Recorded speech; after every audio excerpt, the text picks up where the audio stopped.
Hello friends, welcome to SSC crackers. और इस channel पे फिर से आपका बहुत बहुत स्वागत है। तो इस वीडियो में हम लोग ज्योग्राफी से related top 50 previous year questions का रिवीजन करने वाले हैं। और इस वीडियो में जो 50 क्वेश्चन है उसमें अगर आपको 40 से ज़्यादा अगर मार्क्स आ गया तो मतलब कि ज्योग्राफी आपका अच्छे से कंप्लीट है। इसीलिए ये बहुत ही इंपॉर्टेंट वीडियो है। तो पूरा वीडियो देखकर कितने आपके स्कोर आए हैं अच्छे स्टूडेंट की तरह, सीरियस स्टूडेंट की तरह आप कमेंट जरूर करेंगे। ओके, ये जितने भी वीडियोस बन रहे हैं वो इसलिए बन रहे हैं ताकि एग्जाम से पहले सारे इंपॉर्टेंट चीज का आपको रिवीजन हो जाए। तो रिवीजन के पॉइंट ऑफ व्यू से ये सारे वीडियोस बनाए जा रहे हैं। ये टॉपिक नंबर 13 है। सेपरेट प्लेलिस्ट भी बना दिया गया है इस सीरीज का।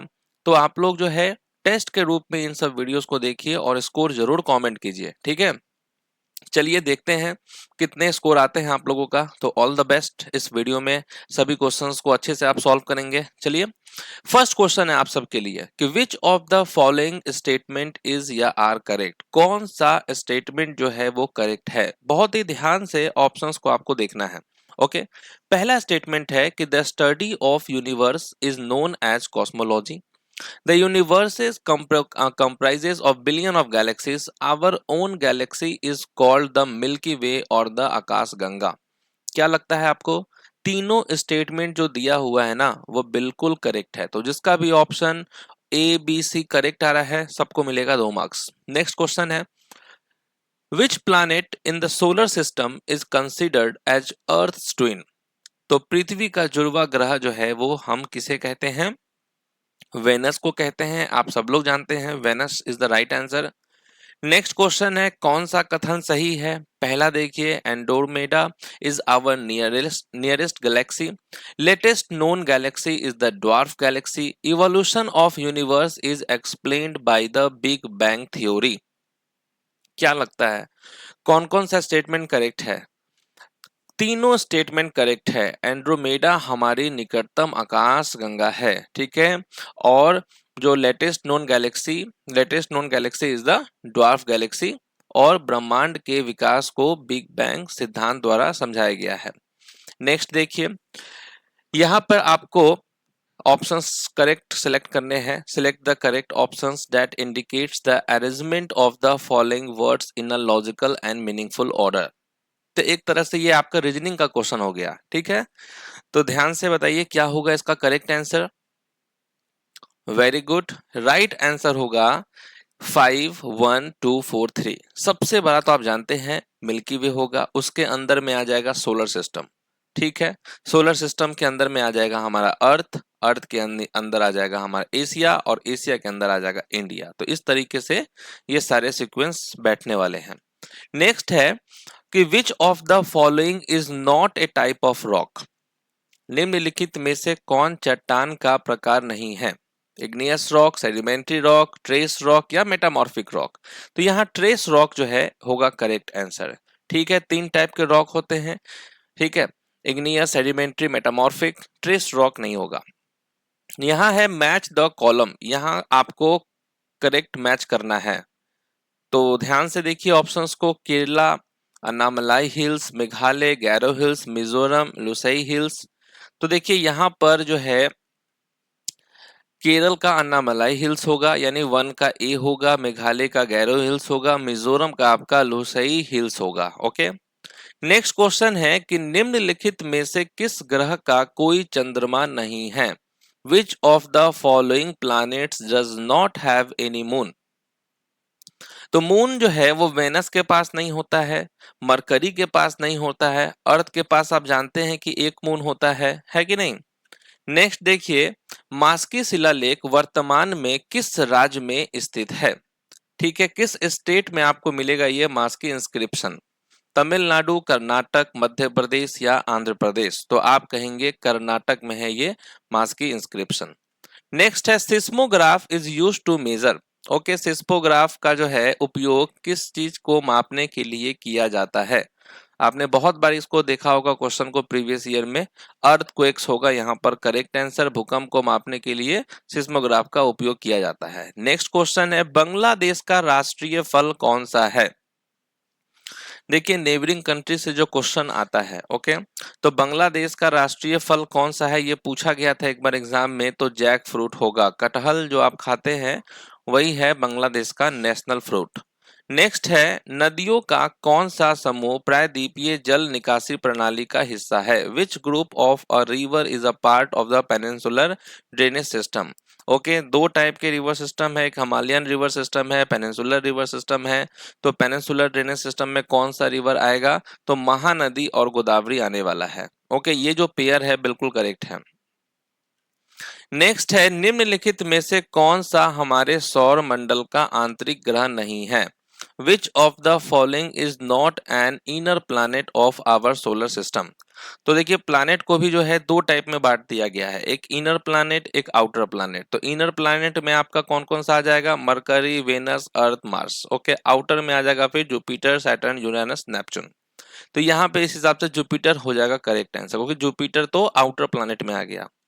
नेक्स्ट है, which of the following statement is या आर करेक्ट? कौन सा कथन सही है? Hottest planet Venus, morning star Mars, nearest planet to earth Venus. देखिए क्वेश्चन तो सिंपल है लेकिन थोड़ा सा कंफ्यूजिंग भी है। यहाँ केवल ए और सी होगा करेक्ट, क्योंकि देखिए हॉटेस्ट प्लैनेट तो वेनस सही है। ओके, मरकरी क्योंकि आप जानते हैं सन के काफी नजदीक है, लेकिन उसके पास अपना एटमॉस्फेयर नहीं है, इसकी वजह से वो हॉटेस्ट नहीं है। तो हॉटेस्ट प्लैनेट जो है वो वेनस हो गया। ठीक है, मॉर्निंग स्टार मार्स नहीं होता है, मॉर्निंग स्टार, इवनिंग स्टार जो है ना, अर्थ ट्विन, ये सब वेनस ही है। तो यानी बी गलत हो जाएगा। Nearest planet to earth Venus सही है। नेक्स्ट है कि which of the following statement is या आर करेक्ट? कौन सा कथन सही है? तो igneous rocks known as the primary rock, igneous rock का एग्जांपल ग्रेनाइट, बसाल्ट हो गया। Igneous rocks less affected by chemicals. तो कौन सा स्टेटमेंट करेक्ट है? अगर आपने रॉक चैप्टर पढ़ा है तो बिल्कुल आपका करेक्ट आंसर आएगा। यहाँ पर तीनों स्टेटमेंट करेक्ट है। ठीक है, क्योंकि इग्नियस रॉक को ही हम प्राइमरी रॉक कहते हैं, और ग्रेनाइट, बसाल्ट जो है ये इग्नियस रॉक का ही एग्जांपल है। ओके, और इग्नियस रॉक जो है वो लेस अफेक्टेड होता है केमिकल्स का। ओके, ज्यादा मोर अफेक्टेड होता है सेडिमेंट्री रॉक। नेक्स्ट है, the asteroid belt lies between which two planet? Okay, asteroid belt जो होता है वो किन दो ग्रहों के बीच स्थित होता है? ओके, तो राइट आंसर क्या होगा? मार्स और जुपिटर के बीच में ये एस्टेरॉइड बेल्ट्स होता है। नेक्स्ट है, in the sequence of planets in the solar system which planet comes between mercury and earth? ये जो सीक्वेंस होता है ना प्लैनेट का, वो आपको याद होना चाहिए। कभी कभी आपको एग्जाम में क्वेश्चन देखने को मिल जाता है। तो यहाँ पर क्या होगा करेक्ट आंसर? मरकरी और अर्थ के बीच में कौन आएगा? वेनस आएगा। तो सीक्वेंस आपको पता होना चाहिए। मरकरी के बाद आएगा मरकरी, फिर वेनस, फिर Earth, Mars, Jupiter, Saturn, Uranus, Neptune. Okay, Pluto तो अब ड्वार्फ प्लैनेट बन चुका है। नेक्स्ट है कि which of the following is one of the main causes of tides? Okay, तो टाइड्स का मेन कॉजेज क्या है? ध्यान से ऑप्शन को देखिए, क्या होगा करेक्ट आंसर? जो मेन कॉज होता है टाइड्स का वो होता है gravitational pull of the sun and the moon. Okay, सूर्य और चंद्रमा का गुरुत्वाकर्षण खिंचाव जो है ये मेन कॉज होता है टाइड्स का। नेक्स्ट है, the Sahara desert is located in which of the following continent? किस कॉन्टिनेंट में आपको मिलेगा ये सहारा डिजर्ट? तो ये अफ्रीका में मिलेगा। ओके, नेक्स्ट है आपका कि which of the following climate type is found under the cold climate? Okay, तो कौन सा जलवायु प्रकार ठंडी जलवायु के अंतर्गत पाया जाता है? कौन सा क्लाइमेट टाइप है जो फाउंड होता है अंडर द कोल्ड क्लाइमेट? तो टुंड्रा होगा करेक्ट आंसर। नेक्स्ट है कि which one of the following is called a red planet? Red planet हम किसे कहते हैं? रेड प्लैनेट कहा जाता है मार्स को। ओके, लाल ग्रह। नेक्स्ट है, the world's largest river lies in which of the following continent? Okay, 7 continent होते हैं आप जानते हैं, तो किस कॉन्टिनेंट में आपको मिलेगा वर्ल्ड का लार्जेस्ट रिवर? तो वो साउथ अमेरिका में मिलेगा। ओके, नेक्स्ट है, dash is the only continent through which the tropic of Cancer, the equator and the tropic of Capricorn passes? ठीक है, एकमात्र महाद्वीप कौन सा है जिससे होकर जो है कर्क रेखा, भूमध्य रेखा और मकर रेखा गुजरती है, तो वो है अफ्रीका। समझ गए? नेक्स्ट है what is the average thickness of the continental crust of earth. ठीक है, एवरेज थिकनेस यहां आपसे पूछ रहा है continental crust of the earth का, तो वो होता है 30 किलोमीटर। समझ गए? 30 किलोमीटर। नेक्स्ट है Nathula pass connects India with which of its neighbouring countries. ये जो नाथुला दर्रा होता है ये भारत को उसके किस पड़ोसी देश से जोड़ता है? तो चाइना से जोड़ता है ये नाथुला पास। नेक्स्ट है which of the following statement is या आर करेक्ट। कौन सा कथन सही है? A stars colour indicates the temperature of its surface. Brightest star outside solar system is Sirius, उसको डॉग स्टार भी कहते हैं। Closest star to our solar system is Proxima Centauri. Okay, तो यहां देखिए तीनों जो स्टेटमेंट दिया हुआ है वो करेक्ट दिया हुआ है। Musi river is a tributary of which of the following river. Musi river जो है, मूसी नदी किस नदी की सहायक नदी है? ठीक है, हैदराबाद जो है वो मूसी नदी के किनारे ही स्थित है। ये क्वेश्चन भी एग्जाम में बहुत बार पूछा हुआ है, लेकिन यहाँ पूछा गया है कि किस नदी की सहायक नदी है ये, तो कृष्णा नदी की सहायक नदी है। नेक्स्ट है निम्नलिखित में से कौन सा पर्वत धौली गंगा नदी के पास स्थित है? धौली गंगा के नदी के पास कौन सा पर्वत जो है वो लोकेटेड है? तो आप कहेंगे नंदा देवी। नेक्स्ट है हुंड्रू फॉल निम्नलिखित में से किस नदी के किनारे स्थित है? हुंड्रू फॉल जो है ये आपको किस नदी के किनारे है? तो सुवर्ण रेखा आप कहेंगे। ओके, नेक्स्ट है 3014 मीटर ऊंची जफू श्रेणी किस राज्य में स्थित है? ठीक है, Japfu range which is 3014 metre high is located in which state. किस स्टेट में है ये? तो आप कहेंगे नागालैंड। नेक्स्ट है Koteshwar hydro electric power project is located on the river dash. Koteshwar hydro electric power project जो है ये किस नदी पर स्थित है? तो भागीरथी नदी पर स्थित है। त्र्यंबकेश्वर निम्नलिखित में से किस नदी का उद्गम स्थल है? Trimbakeshwar is the origin of which of the following river? तो आप कहेंगे गोदावरी। नेक्स्ट है देवमाली डैश की सबसे ऊंची पर्वत चोटी है। ओके, तो Devmali is the highest mountain peak of which state. किस स्टेट का है? ओडिशा आप कहेंगे। नेक्स्ट है Asia is separated from Europe by dash mountain. तो एशिया को यूरोप से कौन सी पर्वत द्वारा अलग किया जाता है? तो ये राइट आंसर होगा यूराल माउंटेन्स। नेक्स्ट है चिल्का लेक किस राज्य में स्थित है? चिल्का लेक कहाँ स्थित है? तो आप कहेंगे ओडिशा। और देखिए अगर आप चाहते हैं कि लेक का सेपरेट वीडियो बने, डैम का सेपरेट वीडियो बने, तो वो बन चुका है ऑलरेडी। ओके, आप अगर प्रीवियस वीडियो देखेंगे तो उसमें लेक से रिलेटेड वीडियोस है, डैम से रिलेटेड वीडियोस है, रिवर से रिलेटेड वीडियोस है। ओके, तो वो वहां से आप देख सकते हैं। यहाँ तो इंपॉर्टेंट क्वेश्चंस हम लोग कर रहे हैं ज्योग्राफी सेक्शन का। नेक्स्ट है Mettur dam is on which of the following river. Mettur बांध निम्नलिखित में से किस नदी पर है? तो मेटूर बांध आपको मिलेगा कावेरी नदी पे।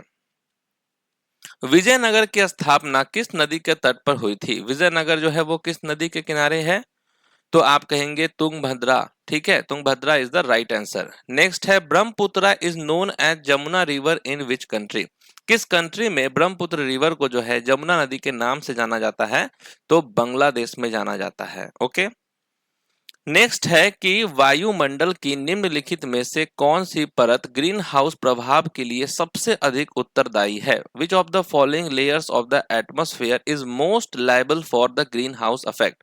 तो आप कहेंगे troposphere. Okay, layers of atmosphere से भी क्वेश्चन आता है, तो उसको भी आप अच्छे से पढ़ लेंगे। नेक्स्ट है कि which layer of atmosphere can experience burning up of meteorites. ठीक है, वायुमंडल की कौन सी परत उल्का पिंडों के जलने का अनुभव कर सकती है? तो मेसोस्फेयर। ओके, नेक्स्ट है the oceanic crust of the earth mainly consists of dash. ठीक है, पृथ्वी की समुद्री परत मुख्य रूप से डैश से बनी है। किससे बनी है? तो सिलिका और मैग्नीशियम से। नेक्स्ट क्वेश्चन है dash is found in association with rocks composed of calcium carbonate. Dash calcium carbonate से बनी चट्टानों के साथ पाया जाता है, तो लाइमस्टोन होगा करेक्ट आंसर। नेक्स्ट है which of the following rocks is formed by the cooling and crystallization of magma. ठीक है, तो कौन सी चट्टान मैग्मा के ठंडा होने और क्रिस्टलीकरण से बनती है, तो वो होता है आपका ग्रेनाइट। ओके, नेक्स्ट है कि what type of rock is granite. Granite जो है वो किस टाइप का रॉक है। देखिए तीन टाइप के तो रॉक होते हैं, इग्नियस, सेडिमेंट्री, मेटामॉर्फिक। इग्नियस भी दो टाइप का होता है, इंट्रूसिव इग्नियस रॉक और एक्सट्रूसिव इग्नियस रॉक। तो ये जो ग्रेनाइट है वो इंट्रूसिव इग्नियस रॉक है। अब ये दोनों क्या होता है, तो जो जैसे वोल्केनो होता है तो मैग्मा निकलता है, ठंडा होता है, इसके कारण जो है कि रॉक बनते हैं, तो जो बाहर निकल गया उसको एक्सट्रूसिव कहें, और जो अंदर ही रह गया और वहां रॉक जो बना उसको कहते हैं इंट्रूसिव, तो उसमें ही ग्रेनाइट आएगा। नेक्स्ट है the largest fresh water lake of India is dash. Bharat की सबसे बड़ी मीठे पानी का झील कौन सा है, तो वो वुलर झील होगा।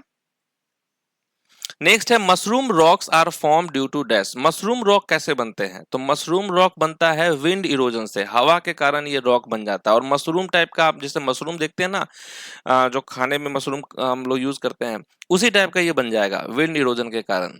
नेक्स्ट है कि सुंदरवन बायोस्फीयर रिजर्व कहाँ है। ठीक है, बायोस्फीयर रिजर्व कहाँ है सुंदरवन, तो आप कहेंगे वेस्ट बंगाल में है। ओके, नेक्स्ट है कि उत्तर प्रदेश भारत के कितने राज्यों और केंद्र शासित प्रदेशों के साथ अपनी सीमाएं साझा करता है। सबसे ज्यादा उत्तर प्रदेश का ही बॉर्डर लगता है कितने स्टेट्स के साथ, तो 9 स्टेट्स के साथ लगता है। ठीक है, बांग्लादेश भारत के निम्नलिखित में से किस राज्य के साथ अपनी सीमाएं साझा करता है, तो आप कहेंगे बांग्लादेश भारत के निम्नलिखित में से किस राज्य के साथ अपनी सीमाएं साझा करता है, नागालैंड, मेघालय, बिहार या मणिपुर। तो देखिए बांग्लादेश जो है इंडिया के साथ 4096 किलोमीटर का बॉर्डर बनाता है। ओके, और ये सबसे ज्यादा है बांग्लादेश के साथ ही भारत का। असम, त्रिपुरा, मिजोरम, मेघालय, वेस्ट बंगाल, ये 5 राज्यों के साथ इसकी सीमाएं लगती हैं। ठीक है, तो यहाँ राइट आंसर क्या होगा, मेघालय हो जाएगा। मेघालय के साथ सीमा लगता है बांग्लादेश का भारत के साथ। नेक्स्ट है कि नीलाचल पहाड़ियां किस भारतीय शहर में है, किस इंडियन सिटी में आपको मिलेगा ये नीलाचल हिल्स, तो ये गुवाहाटी में मिलेगा। Okay, the northern plain in India is formed of which soil. Bharat में उत्तरी मैदान किस मिट्टी से बना है, तो ये एलुवियल सॉइल से बना हुआ है। ओके, तो इस तरीके से हम लोगों ने ज्योग्राफी के सिलेक्टेड 50 क्वेश्चंस का रिवीजन किया है। ओके, ज्योग्राफी अपने आप में बहुत बड़ा टॉपिक है। ज्योग्राफी के अंतर्गत जो है आपको solar system, atmosphere, rock, river, lake, dam, waterfall, है ना, सॉइल, बहुत सारे क्वेश्चंस टॉपिक्स आ जाते हैं। ओके, उन सब टॉपिक्स को पढ़ना है, लेकिन अगर ये 50 क्वेश्चंस में से अगर 40 से ज्यादा करेक्ट आया है, मतलब कि आपने इन सभी टॉपिक्स को मतलब 75-80% तो जरूर कवर कर लिया होगा। तो एकदम एश्योर रहिए कि एग्जाम में भी अच्छा स्कोर आएगा। तो मिलते हैं अब आपसे नेक्स्ट टॉपिक में। नेक्स्ट टॉपिक हमारा सेंसस है और वहां से क्वेश्चन आना एकदम फिक्स है। और वो जो वीडियो है वो आप याद कर लिए, मतलब कि पूरा कंप्लीट हो गया आपका सेंसस। तो मिलते हैं अब आपसे नेक्स्ट वीडियो में, तब तक के लिए ऑल द बेस्ट।